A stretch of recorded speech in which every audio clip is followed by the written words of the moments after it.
Good morning everyone. This is Kamikawa Kaolin. The topic to be covered this time is I would like to discuss the difference between the video editing apps, VLLO, and CapCut. Video editing apps are a field that has evolved significantly in recent years. The information from a year ago is no longer valid. I also uploaded a video called VLLO versus CapCut before.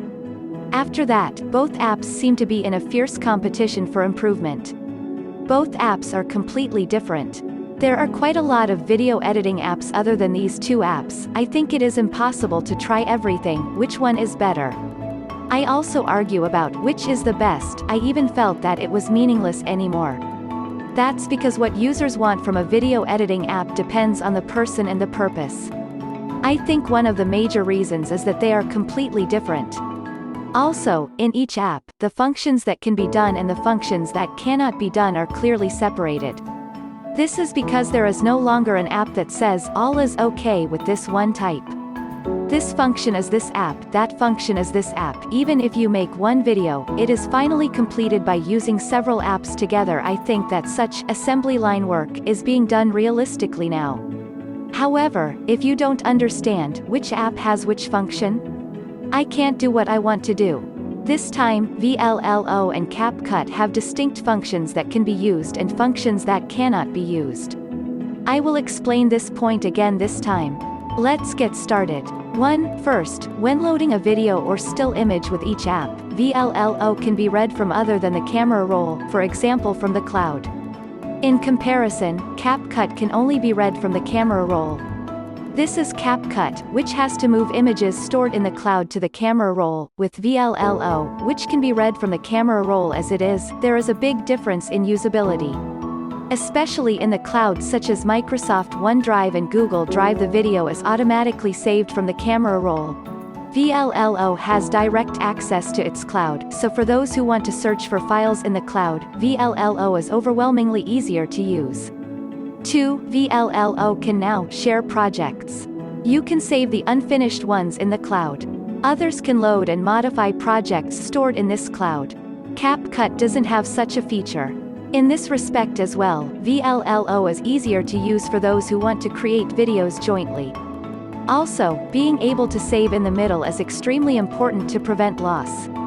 However, the fact that both apps run away on the way and the video being created disappears means that it's more stable than I've ever experienced, so don't worry too much. 3. VLLO can read GIFs, but CapCut cannot.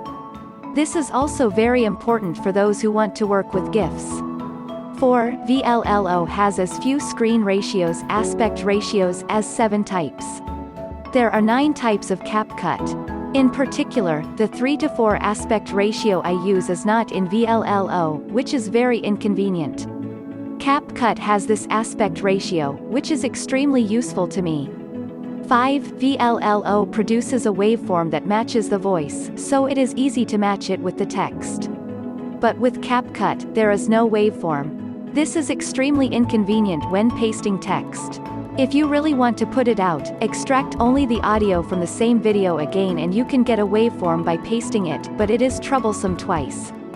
Please improve it. 6. When specifying the range of VLLO, you can perform operations such as from here to here and to the end.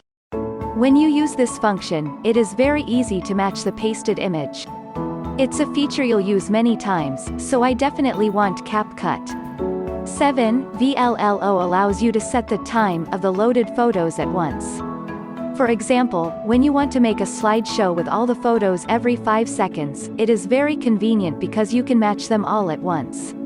Unfortunately, CapCut doesn't have such a feature. 8. VLLO can be used later as a text history as a fixed phrase. This is very useful for frequently used idioms such as beginning and end greetings. CapCut does not have such a feature. 9. Regarding text fonts, VLLO has various fonts. You can also install fonts from an external site. You can also change the color and size of each character in Style.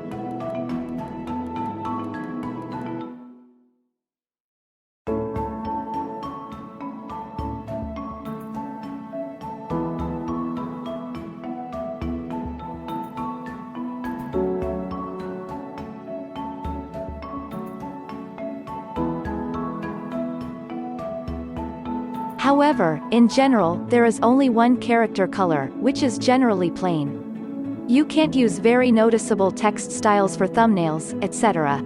Compared to CapCut text, there are few types, but there are many flashy fonts. The effect is also extremely flashy. Even if you use it as a thumbnail, you can make a conspicuous image. For text fonts and effects, I prefer CapCut. 10. VLLO has a mosaic function, but CapCut does not have a mosaic function. This is a feature I would like CapCut to add. 11. Both VLLO and his CapCut have chroma key functionality. Until now, chroma key was it possible without using an app such as Perfect Video? I am very grateful to be able to do it. But CapCut has taken this a step further. It has a function that allows you to make the background transparent without the chroma key. There are quite a few apps that pull out the background of a still image without chroma key. VLLO does not have the function to remove the background of a video without a chroma key, and it's an innovative feature that you've never seen in other apps. Not only does this feature eliminate the need to create a background with chroma key each time, you can easily remove the background from the videos you have created so far. With this one feature, I think CapCut is great. 12. CapCut has a huge number of templates and is flashy.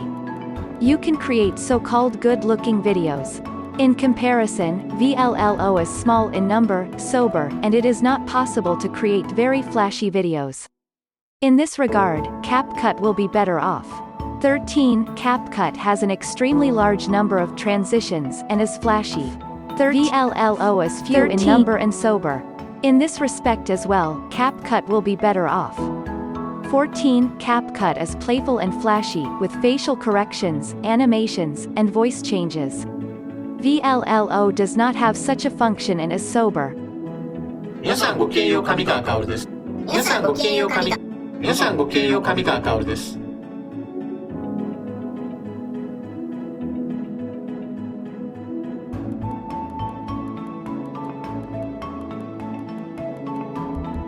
15. The save format is MP4 for VLLO and MOV for CapCut. In terms of size, MP4 is about half smaller than MOV, and also, MP4 is better for compatibility with Windows. MOV is Apple's QuickTime Movie format. On a Windows PC you can't watch it without installing QuickTime Movie. This point also needs attention with CapCut. One way is to use an app, MOV4, that converts MOV to MP4. 16. When saving CapCut, it may not be possible to save due to insufficient memory or storage. Originally, CapCut could only be saved for up to 15 minutes. With the latest version upgrade, it is now possible to save for 15 minutes or more. However, I don't know if it's because the file size is too big. Even if you delete the cache or free up storage, there are many times when you cannot save. Please see another video for the countermeasures. Speaking of security, VLLO is more secure. 17. VLLO has a storage definition of up to 4K, but CapCut has an upper limit of 1080p. Other than that, the sense of BGM depends on my taste, but I feel that VLLO is better. I think there are still many differences when compared. It will be long, so I will stop here. In terms of price, there is a difference that VLLO is charged and CapCut is completely free. I think that the evaluation of usability will change depending on the user's preference. In my sense, VLLO is easy to operate, but not flashy. On the contrary, CapCut does not pursue operability so much, but seems to be equipped with flashy functions. There are other great video editing apps as well. Especially as an app that seems to be popular in the future, VN. It's completely free, and there are templates and more. You can also use chroma key. All things are possible with this app. I use this VN when I couldn't save it with CapCut. 2. Video Day. It's not completely free, but it's extremely cheap even if you pay. The advantage is that the speed can be finely adjusted in 2% increments. I use it for speed adjustment for free. Even with InShot, speed adjustment can be done in 1% units, but it is only between 90% and 110%. 90% or less can only be changed in 10% increments, which is inconvenient.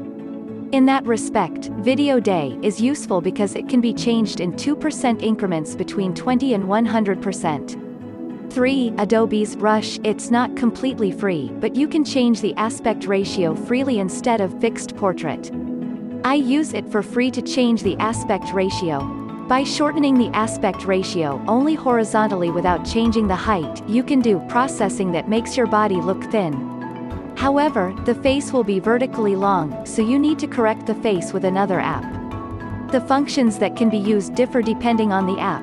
By combining various apps, not just one app, I think the idea of achieving the purpose is necessary. Fortunately, even if you save it many times, it's digital, so I think it is very grateful that the image quality does not deteriorate so much. That's all.